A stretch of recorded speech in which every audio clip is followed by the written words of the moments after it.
സമ്പത്തിന്റെ അടിത്തറയായി ലോകമെമ്പാടും കണക്കാക്കപ്പെടുന്ന ലോഹമാണ് സ്വർണം. ഇന്ത്യയിൽ ഇത് നിക്ഷേപം എന്നതിലുപരി വികാരങ്ങളുടെയും സുരക്ഷയുടെയും പ്രതീകമാണ്. അടുത്തിടെ മൾട്ടി കമ്മോഡിറ്റി എക്സ്ചേഞ്ചിൽ 10 ഗ്രാമിന് 1 ലക്ഷം എന്ന റെക്കോർഡ് പിന്നിട്ടതോടെ സ്വർണത്തിന്റെ ഭാവിയെക്കുറിച്ചുള്ള ചർച്ചകൾക്ക് പുതിയ ചൂടാണ് ലഭിച്ചിരിക്കുന്നത്. ഈ സാഹചര്യത്തിൽ ലോകമെമ്പാടും ശ്രദ്ധ നേടുന്നത് ബൾഗേറിയൻ പ്രവാചകനായ ബാബ വാങ്കയുടെ പ്രവചനമാണ്. അവരുടെ വാക്കുകൾ വ്യാഖ്യാനിക്കുന്നവർ പറയുന്നത് 2026 ലോകമൊരു ക്യാഷ് ക്രഷ് സാഹചര്യത്തിലേക്ക് നീങ്ങാമെന്നതാണ്.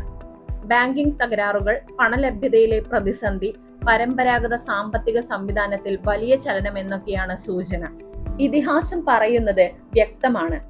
പ്രതിസന്ധി കാലങ്ങളിൽ ആളുകൾ തിരിയുന്നത് സ്വർണത്തിലേക്കാണ്. ഗ്രേറ്റ് ഡിപ്രഷൻ സമയത്തും 2008 സാമ്പത്തിക പ്രതിസന്ധിയിലും സ്വർണവില 20 മുതൽ 50% വരെ ഉയർന്നിരുന്നു. അതുപോലെ തന്നെ ബാബ വാങ്കയുടെ പ്രവചനങ്ങൾ യാഥാർത്ഥ്യമാവുന്നുവെങ്കിൽ 2026 സ്വർണവിലയ്ക്ക് 25% മുതൽ 40% വരെ കുതിച്ചുയരാനുള്ള സാധ്യതയുണ്ട്. ഇപ്പോൾ 10 ഗ്രാമിന് ഏകദേശം 1 ലക്ഷം രൂപയാണെങ്കിൽ 25% വർധനവ് വരുമ്പോൾ അത് 1,25,000 രൂപ. 40% ഉയർന്നാൽ 1,40,000 രൂപയോളം. ചില വിദഗ്ധർ പറയുന്നത് ദീപാവലി 2026 സ്വർണവില 1,62,000 മുതൽ 1,82,000 വരെ എത്താം. ഇത് ഇന്ത്യയിലെ സ്വർണ ചരിത്രത്തിലെ പുതിയ റെക്കോർഡായിരിക്കും. എന്നാൽ ഇത് കേവലം പ്രവചനങ്ങൾ കൊണ്ടല്ല, നിലവിലെ ആഗോള സാഹചര്യങ്ങളാണ് പ്രധാന കാരണം.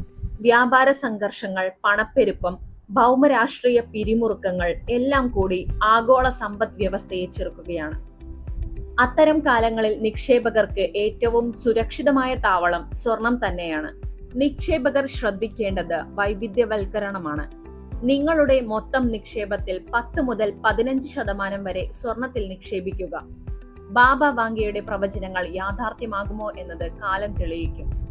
എന്നാൽ ഒരു കാര്യം വ്യക്തമാണ്, ലോകമെമ്പാടുമുള്ള അനിശ്ചിതത്വങ്ങൾക്കിടയിലും സ്വർണത്തിന്റെ തിളക്കം കുറയുന്നില്ല. സാമ്പത്തിക പ്രതിസന്ധികളെയും പേടികളെയും മറികടക്കാനുള്ള മനുഷ്യന്റെ പഴയ വിശ്വാസം ഇന്നും അതേ തിളക്കത്തിൽ നിലനിൽക്കുന്നു. സ്വർണവുമായി ബന്ധപ്പെട്ട ആകർഷകമായ വിശകലനങ്ങൾക്കായി ഈ ചാനൽ സബ്സ്ക്രൈബ് ചെയ്യുക.